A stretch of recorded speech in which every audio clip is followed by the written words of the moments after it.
Coming up on the right hand side over your shoulder is going to be an okapi. Look at the okapi up there. Yeah, you see it? You see it up there? Look. Now, okapis have white stripes on their legs, and that might make you think they're related to zebras, but these guys are actually closely related to the giraffe. Now, also on the left-hand side, between those bushes there in the center, is going to be a greater kudu.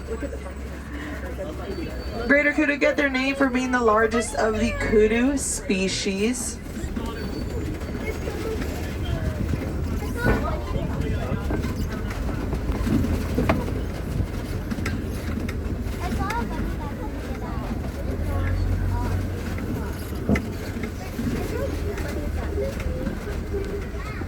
Side all the way to the very back there, that's going to be a black rhinoceros. It's a little hard to spot. Going to be by that rocky wall there.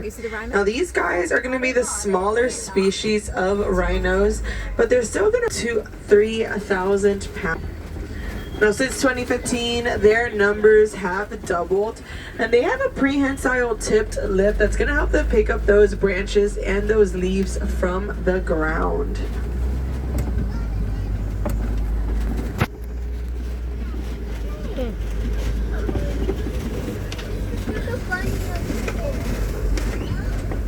Now we are going to be passing by a black and white bird here after these bamboo trees. These birds are saddle-billed storks. Now they get their name for the yellow saddle on their beak, and their wingspan is going to be around 9 feet in length, which is almost the same size as the canopy of the truck we are in.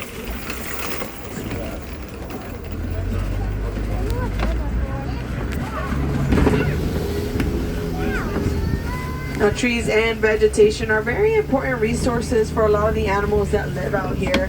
They're going to use it for food, for protection, and some of the birds that live here are going to also use them to build their homes or their nests. I do see some of those birds coming up on that right hand side. Those are pink-backed pelicans. Pink-backed pelicans are a species of pelicans to nest in trees. And if you also look on that right hand side next to those pelicans, you're going to see a Nile hippopotamus. We are going to continue through some water here, so we might potentially be able to see some more of those hippos. And if you look on that left hand side, you're actually going to be able to enter there. Hippopotamus translates to river horse in Latin, which is pretty fitting as these guys are going to walk and run underwater to reach their destination. Hippos are going to be very large creatures. As adults, they are around the same as a car.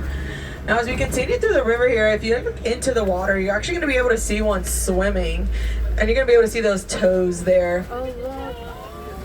Oh, look at his toes behind him. Oh, can you see better? That's cool. I've never seen him swimming. Oh my God. Now, hippos, whenever they sense danger, are going to bare their jaws pretty wide. And they're also going to eat lots of greens like vegetables and leaves. Now we are going to be making our way over a bridge here, so it's a great time to look out for any of those reptiles that might be swimming down there.